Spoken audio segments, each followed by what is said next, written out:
수요예배 선포될 하나님의 말씀은 디모데전서 6장 12절 말씀입니다.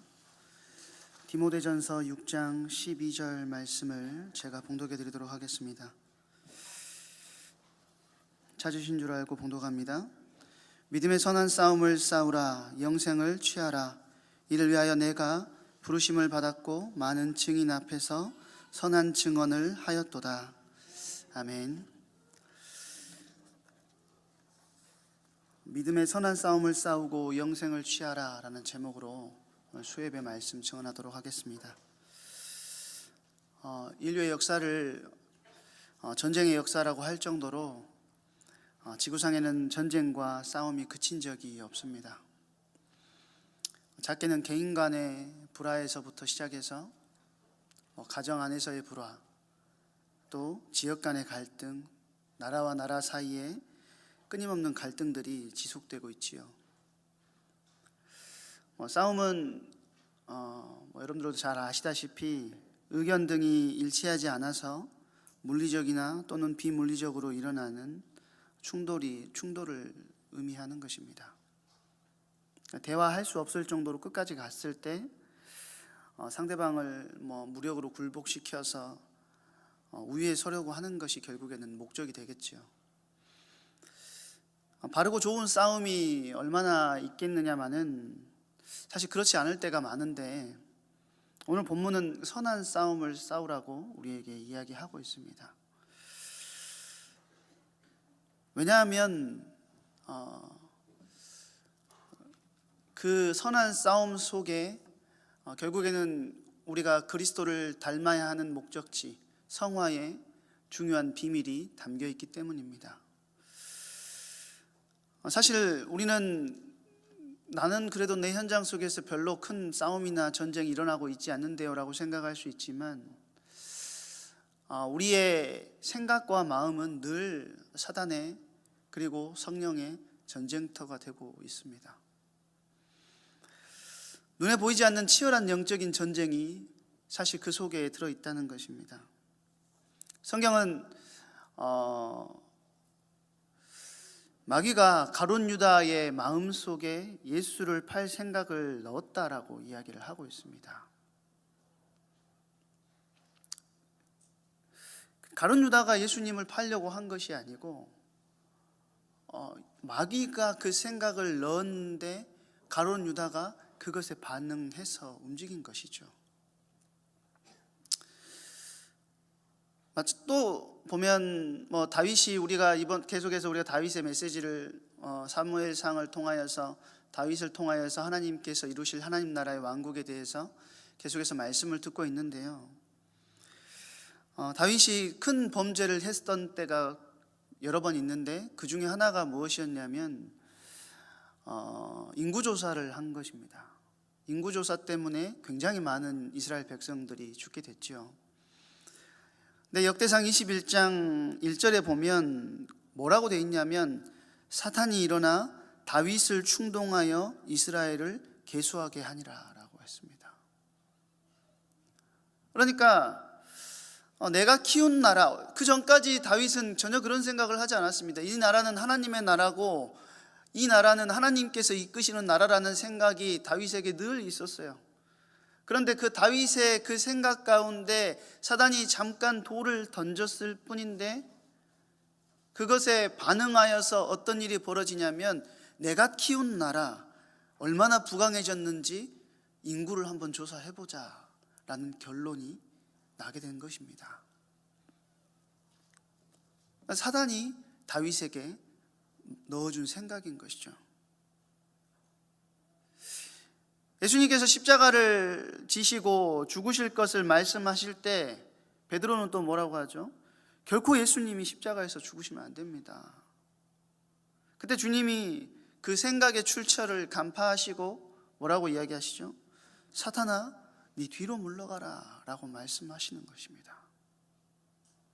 베드로가 잘못했으면 베드로를 꾸짖으셨겠지요. 그런데 그 생각의 출처가 사단임을 분명하게 아시고 우리 주님께서는 사단을 꾸짖으시고 뒤로 물러가라고 말씀하시는 것입니다.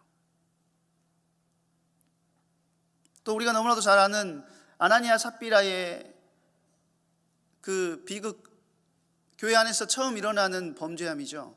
교회가 형성되고 처음 일어나는 범죄함, 그 아나니아 삽비라의 그 범죄함을 통해서도 생각과 마음을 지키는 것이 얼마나 중요한가를 우리는 분명하게 알 수 있습니다. 아나니아 삽비라는 자기들이 땅을 이렇게 팔고 그 땅 판 값의 얼마를 내가 어떻게 숨겨봐야겠다라고 생각했을 수 있지만, 베드로가 아나니아와 삽비라를 대할 때에 뭐라고 이야기하냐면, 아나니아야 어찌하여 사단이 내 마음에 가득하여 네가 성령을 속이려 하느냐라고 이야기한다는 것입니다.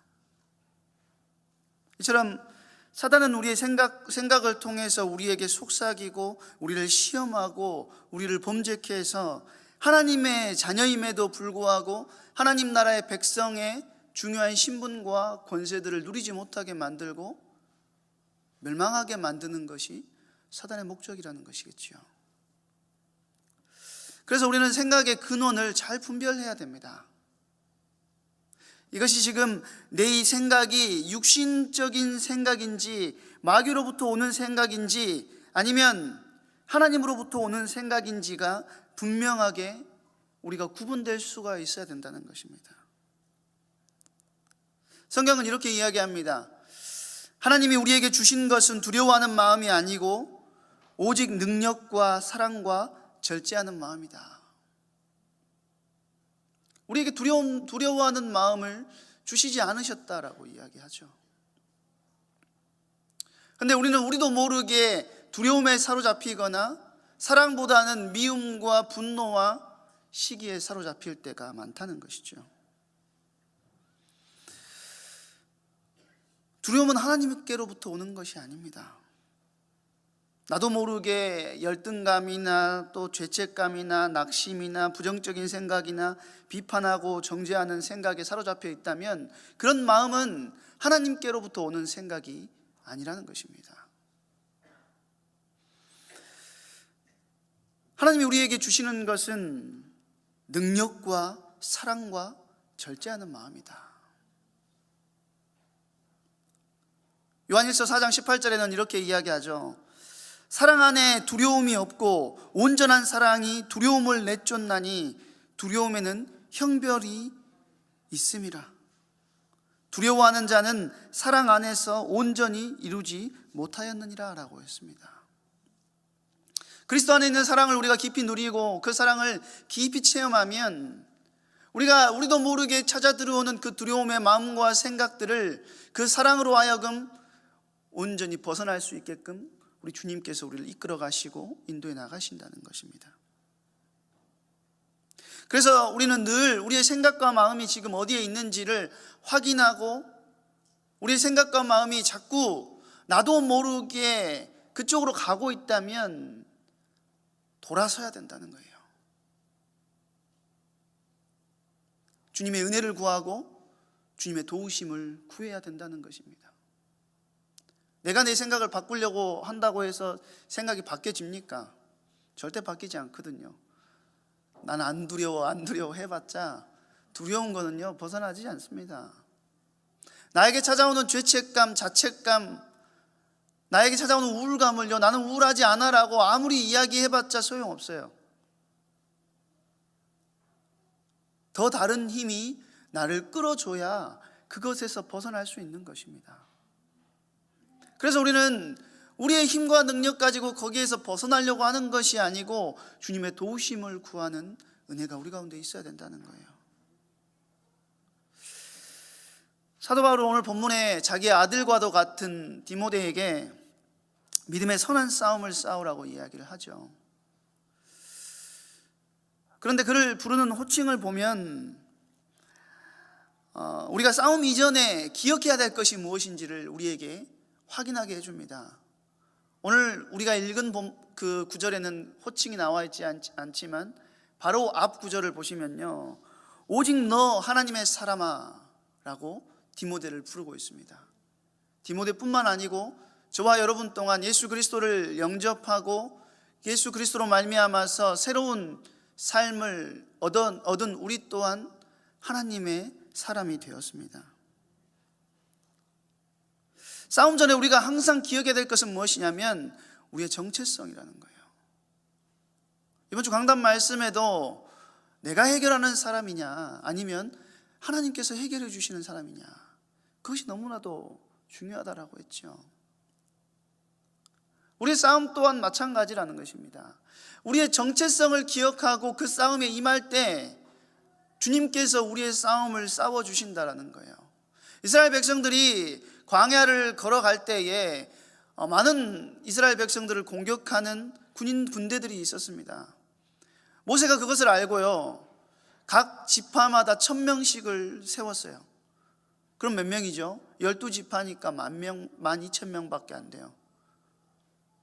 그런데 그들을 공격하는 대적들은 어마어마하게 많아요. 바다의 모래같이 많다고 이야기를 합니다. 그런데 12,000명이라는 군대를 하나님께서 주신 은혜 가운데 조직하고 하나님의 도우심을 구하고 나아갔을 뿐인데, 그 싸움의 주관자가 하나님이셨기 때문에 그 모든 싸움을 승리하게끔 하나님께서 이끌어 가셨다는 거예요. 하나님께서 내 인생을 이끌어 가시고 나를 주장하시기 때문에 내가 인생 안에서 전투하지 않고 내가 이것과 싸워야 되겠다라는 생각조차 잃어버리면 주님은 역사하시지 않습니다. 우리가 늘 무엇을 구해야 되냐면 주님의 도우심을 구하고 실제로 내가 내 안에 그것과 싸우려고 하는 의지적인 결단이 우리 가운데 있어야 한다는 것입니다. 의지적인 결단이 없이는, 그리고 주님의 도우심을 구하지 않고서는 주님께서 내게 찾아와 있는 그 모든 나를 무너지게 하고 넘어지게 하는 그 생각과 마음 속에서 나를 건지실래야 건지실 수 없다는 거예요. 왜 그렇습니까? 이 세상 신이 믿지 아니하는 자의 마음을 혼미하게 한다라고 했어요. 그리스도의 영광의 복음의 광채가 비치지 못하게 한다라고 이야기를 하고 있습니다. 우리가 의지적인 결단을 하고 주님의 도우심을 구하지 않을 때 나는 예수를 그리스도로 영접하고 하나님의 자녀가 됐습니다라고 과거적으로 우리가 했지만 그 사실 안에서는 우리가 믿지 않고 있는 거나 마찬가지라는 거죠. 그렇게 되면 어떻게 됩니까? 그리스도의 영광의 복음의 광채가 나의 연약한 모든 부분에 비치지 못하는 것입니다. 그래서 우리의 정체성을 기억하는 것이 너무나도 중요하다라는 거예요. 우리가 정체성을 기억하라고 하나님의 사람아 라고 이야기한 다음에 의와 경건과 믿음과 사랑과 인내와 온유를 따르라고 오늘 11절에 보면 이야기를 하고 있습니다. 의롭게 산다는 것, 어떤 부분에서 우리가 의롭게 살아야 돼 라고 이야기를 하면 우리가 생각하는 건 뭐죠? 율법적인 거 생각하시잖아요 다들. 네, 우선적으로 성경이 말하는 의롭다 함은, 그 의롭게 산다는 말의 의미는 무엇이냐면 우리 주 예수 그리스도로 말미암아서 하나님과 화평을 누리는 것이라는 겁니다. 예수 그리스도 안에서 내가 예수를 주라 시인하고 주를 믿음을 통하여서 그것을 통하여서 회복된 하나님과의 화평을 내가 나의 삶의 자리에서 누리는 것이 의롭게 살아가는 시작이라는 거예요. 하나님의 자녀로서 예수 그리스도로 말미암은 하나님과의 화평을 누리는 것이 정체성을 잊지 않는 것입니다. 그래서 로마서 5장 1절에 보니까 이렇게 이야기하죠. 우리가 믿음으로 말미암아 의롭다함을 얻었으니 우리 주 예수 그리스도로 말미암아 하나님과 화평을 누리자. 하나님과 화평을 누리는 것이 우리에게 너무 중요하고 필요하다는 거예요. 여러분이 의롭게 살아간다는 것, 그것의 시작은 내가 사람들을 친절하게 대하고, 물론 필요합니다. 사랑으로 대하고 필요합니다.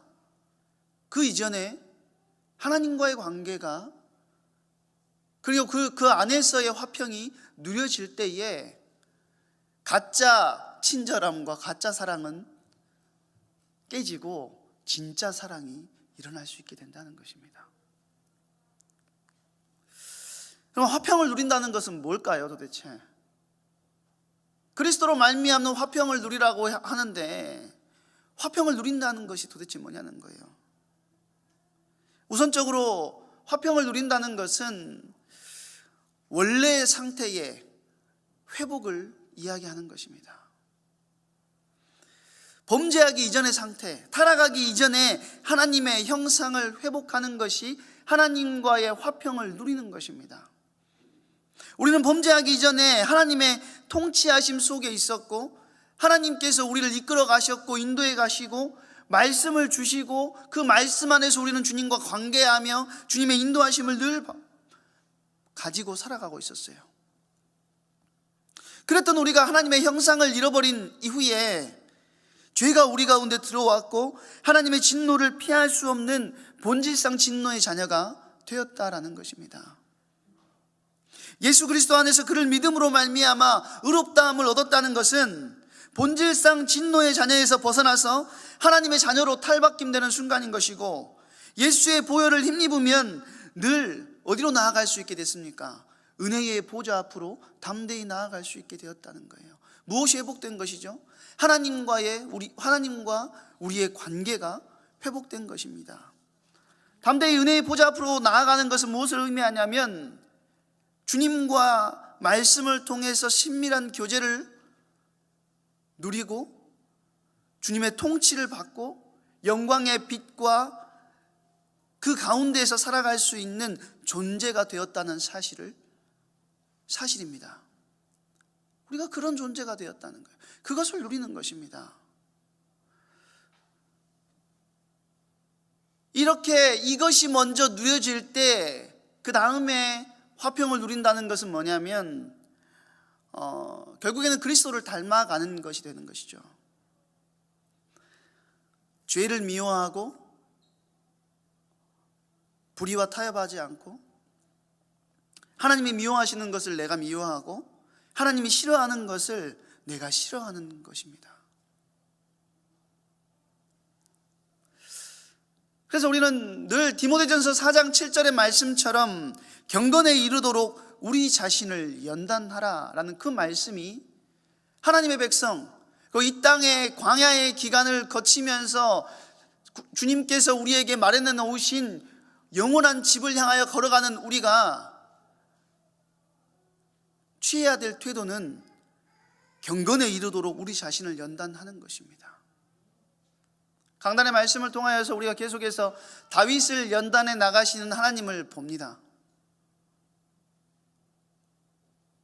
연약하고 부족하고 늘 넘어지지만 그 하나님의 연단하심 속에 자기를 집어넣고 그 연단하심을 따라서 그 인생을 그 주님의 손에 맡겨드릴 때 주님께서 다윗이라는 인생을 한 왕국의 왕으로 세우셨을 뿐만 아니고 그리스도의 계보에 다윗이라는 인생을 깊이 집어넣으시는 것입니다.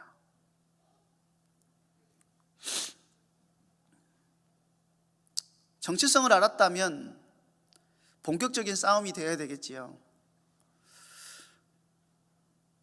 우리는 가정과 학교와 직장과 교회 안에서 이런저런 사람들과 부딪히면서 늘 지내지 않습니까? 어떤 사람은 성미가 까다롭고 어떤 사람은 화를 잘 내기도 하고, 저 메시지 할 때마다 이성현 목사님이 항상 그러거든요. 버럭하지 말라고. 오늘 제가 버럭 안 하려고 열심히 노력을 하고 있어요. 좀 편안하게 그리스도의 화평을 전달하기 위해서. 근데 제가 저희 아버지 닮아서 그런 거거든요. 저희 어머니가 맨날 저희 아버지한테 그렇게 말씀하셨었어요. 성질 내지 말라고. 아버지는 메시지를 그냥 하시는 건데 듣는 사람은 성질 낸다라고 하는데, 이상현 목사가 저한테 맨날 버럭한다고 이야기를 하는데요.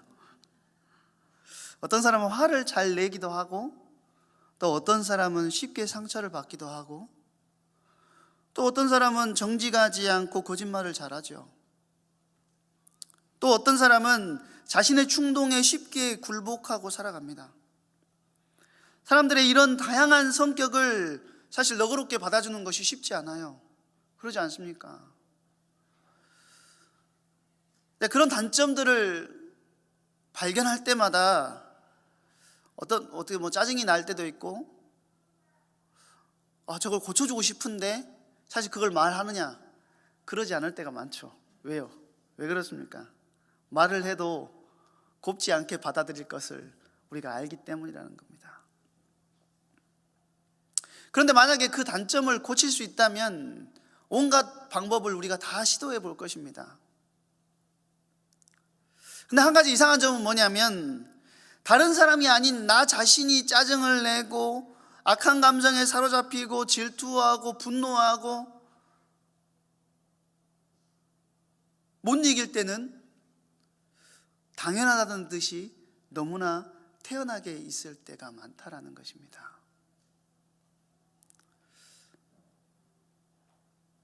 삶의 자리에서 주님과 화평을 누리며 은혜의 보좌 앞으로 나아가야 되는데, 사실 안 되는 저의 모습들을 이번 주간에 너무 많이 발견을 했습니다. 그런데 중요한 것은 뭐냐면, 저의 연약함을 알기 때문에 주님의 도우심을 구하고 주님의 인도하심 속으로 나아가서 하나님 나를 이끌어 주시고 이것에 빠지지 않도록 나에게 역사하여 주시옵소서 하면서 주님 앞에 나아가야 되는데, 나의 연약함이라는 그 단어가 나의 피난처가 되고 있었다라는 거예요. 나는 연약하니까 괜찮아, 나는 부족하니까 괜찮아라고 하면서 자꾸 주님께서 싫어하시는 행동과 주님께서 싫어하시는, 주님께서 주시지 않는 그 생각과 마음에 사로잡혀서 나를 내어놓고 있을 때가 너무 많은 나를 발견했다라는 것입니다. 우리가 전도 현장에 저번에 재작년인가요? 박선사 목사님이 금요기도회 때 그런 메시지 하신 적이 있거든요. 현장에서 복음을 전하는데 하나님의 시간표가 있겠지라고 하는 그 말이 우리가 도망가는 거기가 돼서는 안 된다라고 이야기를 했어요. 하나님의 시간표가 분명히 있지만 우리는 뭘 해야 됩니까? 그 속에서 하나님의 시간표를 찾고 구하는 일들이 우리 가운데 있어야 돼요.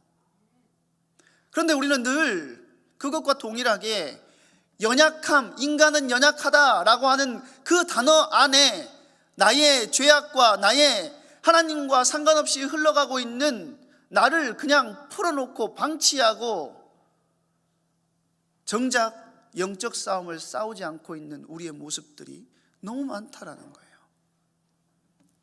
주님은 요한복음 14장 15절에 이렇게 말씀하시죠. 너희가 나를 사랑하면 내 계명을 지키라. 두렵고 떨림으로 너희 구원을 이루라 라고 또 주님께서는 말씀하십니다. 그런데 정작 우리는 연약함이라는 피난처에 숨어가지고 도우심을 구하거나 은혜를 구하지 않고 옛사람의 생각과 삶의 행태에 나를 내어주고 있다는 거예요. 그러면서 괜찮아 라고 자기만족하고 있다는 것입니다. 근데 주님은 누가복음 14장 26절에 또 이렇게 말씀하십니다. 물은 내게 오는 자가 자기 부모와 처자와 형제와 자매와 더욱이 자기 목숨까지 미워하지 아니하면 능히 내 제자가 되지 못하고 라고 이야기합니다. 자기 목숨까지 미워한다는 말은요, 죄에 물든 자기 자신을 미워하라는 거예요.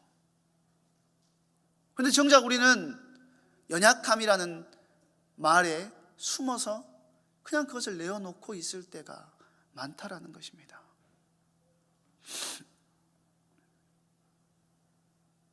요한복음 13장 35절의 말씀처럼 너희가 나를 사랑하면, 너희가 서로 사랑하면 모든 사람이 너희가 내 제자인 줄 알리라라고 말씀하셨죠. 우리는 연약하고 부족합니다. 맞아요. 그렇지만 우리가 연약하고 부족하기 때문에 그것으로 숨는 것이 아니고, 그 단어에 숨는 것이 아니고, 주님의 도우심을 구하고 주님의 역사하심을 구하고 내가 그것에서 빠져나올 수 있도록 영적 결단이 진행되어져야 되는데, 정작 우리는요, 그것에 나의 인생을 내어주고 있으면서 나는 연약하니까 괜찮아 라고 하는 말 뒤에 숨을 때가 많다라는 것입니다.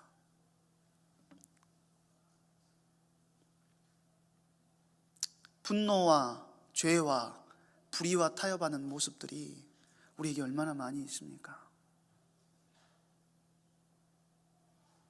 저만 그렇습니까?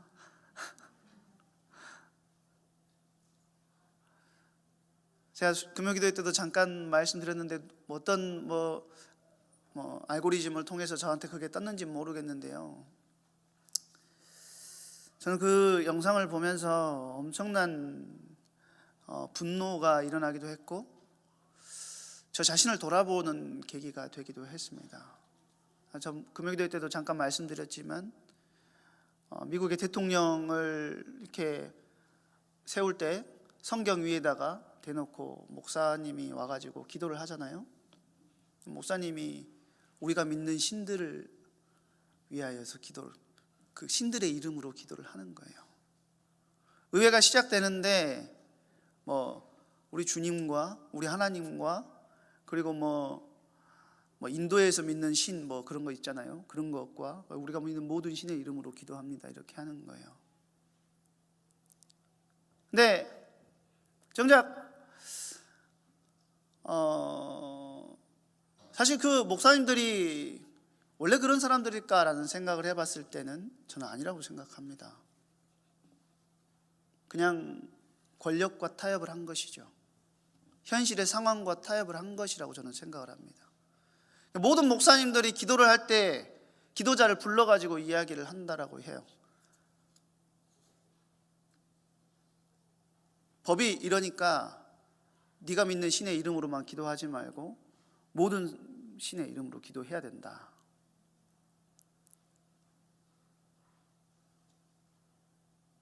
네, 우리나라 미국에서 이민 가셔서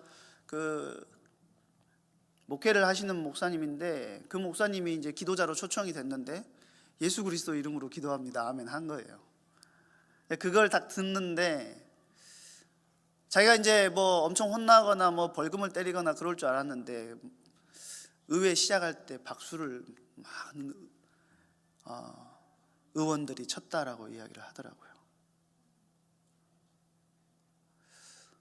예수 그리스도로 이름으로 기도한다는 것, 그 이름을 붙잡고 살아간다는 것, 사실 엄청난 결단이 필요할 때가 너무나도 많습니다. 그런데 우리는 늘 우리의 생각과 마음을 세상에 내어주거나 주님의 이름으로 결단하지 않고 내어놓을 때가 많다는 거예요. 어떤 이름으로? 연약함이라는 이름으로. 우리의 진짜 싸움이라는 것은 주도권을 내어드리는 것입니다. 우리가 영적 싸움에 대한 오해가 너무 많아요. 예수 그리스도 막 십자가 그리고 그럼 옛날에 또 있었죠? 4번 5번 하나님 나라 성령 충만하고 하나님 나라 천사 동원, 하나님 나라 천사 동원하고 4번 5번 사단 결박하고 하나님 나라 그거 있잖아요. 그게 영적 싸움이라고 생각하는 사람들 너무 많아요. 맞습니다. 어떤 부분에서는 그게 영적 싸움의 한 부분일 수 있겠지만 우리가 개인적으로 신앙생활을 살아가면서 하나님의 백성으로서 우리가 살아가는 데 있어서 가장 중요한 영적 싸움은 무엇이냐면 나의 삶의 주도권을 하나님 앞에 온전하게 내어놓는 것입니다. 요한복음 1장 12절에 영접하는 자 곧 그 이름을 믿는 자들에게는 하나님의 자녀가 되는 권세를 주셨다라고 했습니다. 이 말은 무슨 말이냐면 영접하는 것, 그것은 곧 믿는 것입니다.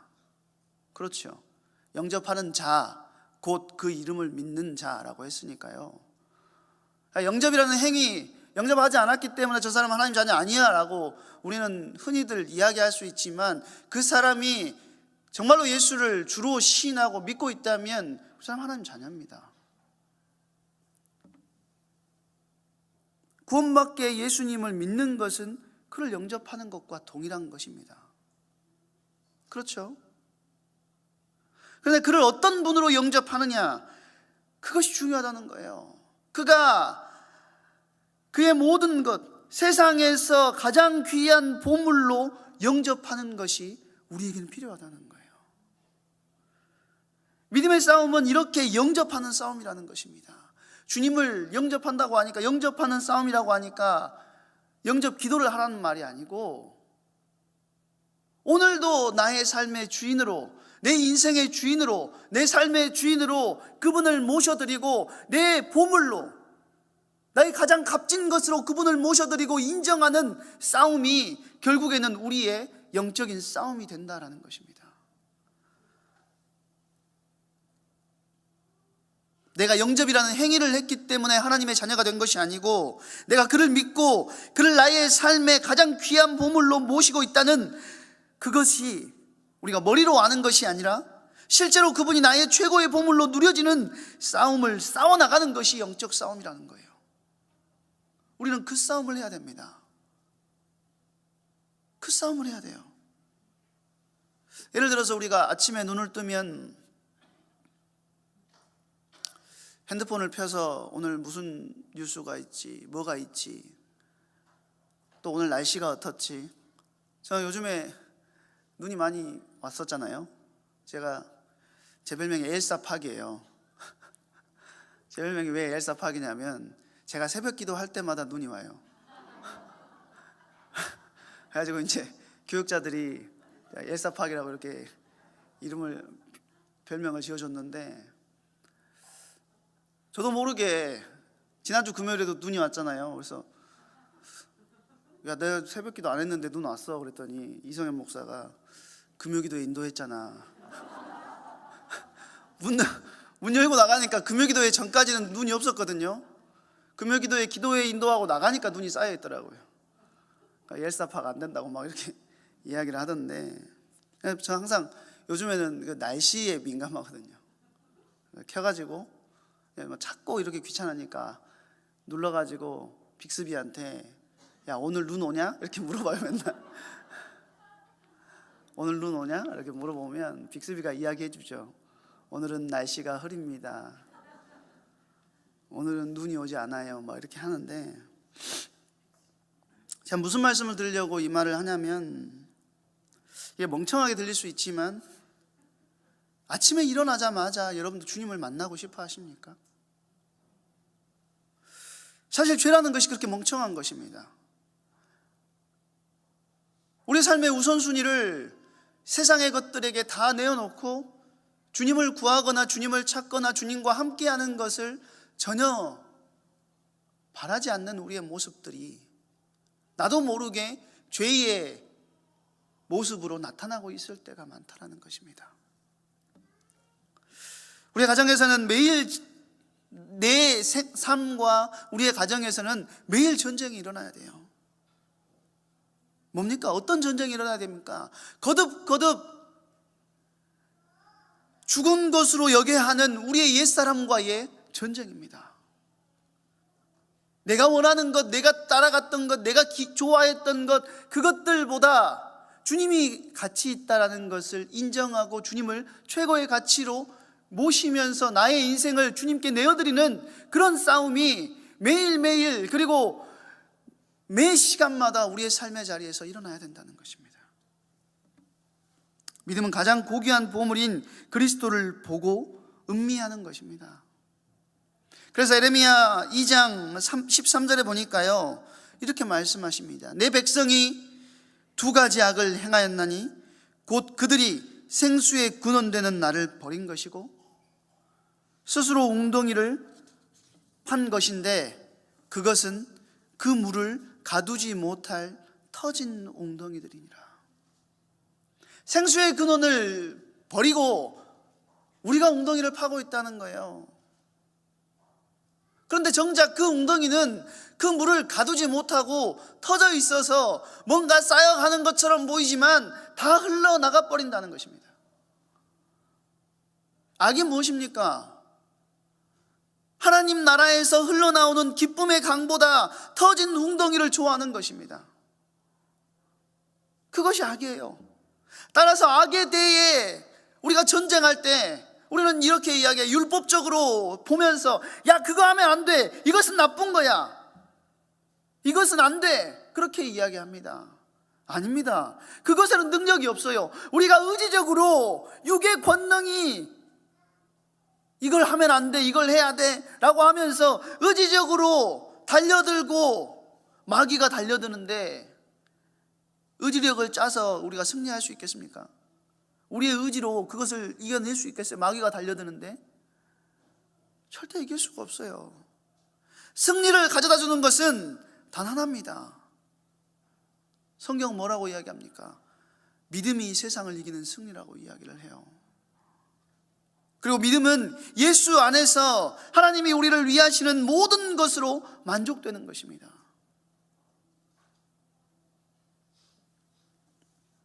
그래서 우리는 매일 아침에 일어나자마자 믿음의 연료를 넣어야 돼요.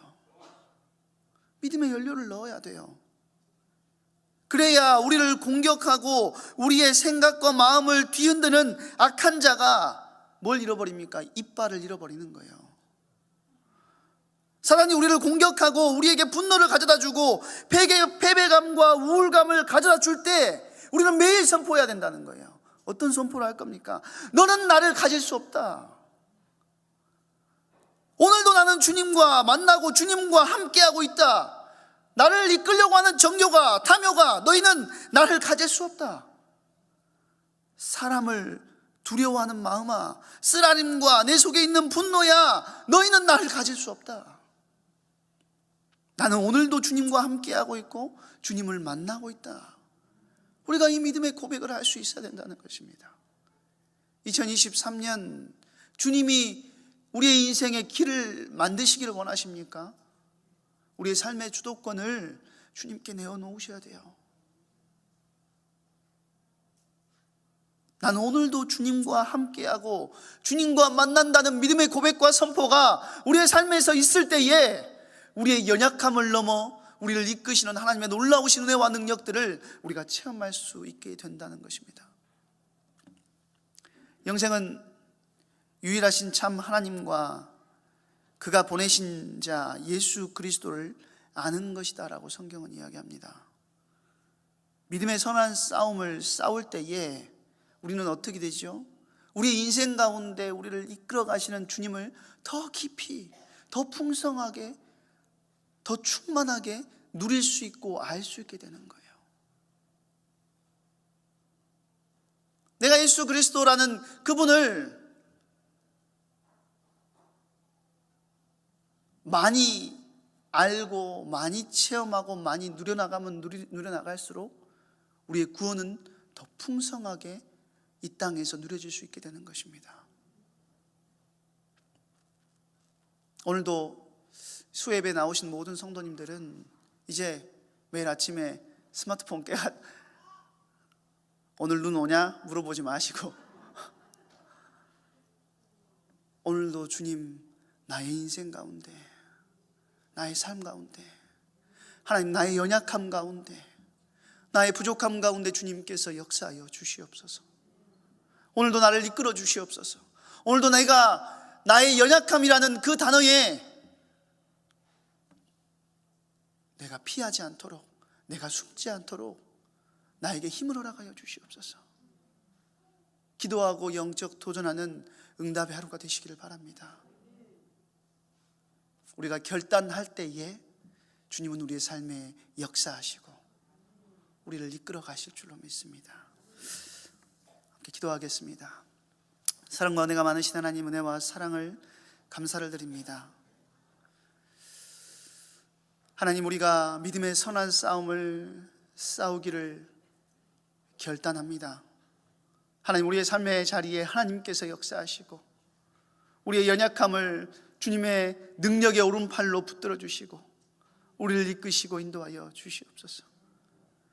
우리의 모든 삶 가운데에 풍성하게 넘치는 그 생수의 강물로 인하여 하나님 아버지, 우리를 만나는 모든 영혼이 살아남을 뿐만 아니고 정말로 우리가 그리스도의 빛을 가진 존재의 삶을 이뤄나갈 수 있도록 하나님 역사하시고 인도하여 주시옵소서. 감사를 드리오며 그리스도의 신의 예수님의 이름으로 기도하옵나이다. 아멘.